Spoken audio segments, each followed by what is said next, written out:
6 खासदार फुटले, पण एक ठाम उभा राहिला। मैं किसी के साथ मिला नहीं हूँ और मैं मुझे क्यों मिला नहीं। सत्तेची ऑफर की पक्षनिष्ठा, वाजेंनी वेगळी वाट का निवडली? मैं आदरणीय उद्धव जी के साथ हूँ, रहूँगा। सगळे गेले, पण वाजे ठाकरेंसोबतच का राहिले? महाराष्ट्राच्या राजकारणात पुन्हा एकदा भूकंप झालाय। ठाकरे गटातील 6 खासदारांनी दिल्लीत जाऊन स्वतंत्र गट स्थापनेची प्रक्रिया सुरू केल्याने राजकीय वर्तुळात मोठी खळबळ उडाली आहे। अनेक दिवसांपासून सुरू असलेलं ऑपरेशन टायगर अखेर यशस्वी झाल्याचं बोललं जात आहे।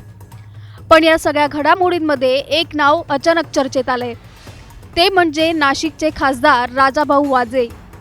कारण जिथे अनेक खासदारांनी वेगळी वाट निवडली, तिथे राजाभाऊ वाजे मात्र उद्धव ठाकरेंसोबत ठाम राहिले। आता प्रश्न असा आहे की राजाभाऊ वाजे यांच्याकडे सत्तेचे पर्याय नव्हते का? राजाभाऊ वाजेंना महायुतीकडून कोणतीच ऑफर नव्हती का? विधानसभा निवडणुकीतील पराभव, राजकीय संघर्ष आणि त्यानंतर थेट लोकसभेपर्यंतचा प्रवास, या सगळ्यामागे उद्धव ठाकरेंचा विश्वास किती मोठा होता? आणि म्हणूनच का वाजेंनी बंडाऐवजी निष्ठेची वाट निवडली? जाणून घेऊया या सविस्तर रिपोर्टमधून। त्यासाठी हा व्हिडिओ शेवटपर्यंत पहा आणि टाइम्स नाऊ मराठीला लाईक, फॉलो आणि सबस्क्राईब करा।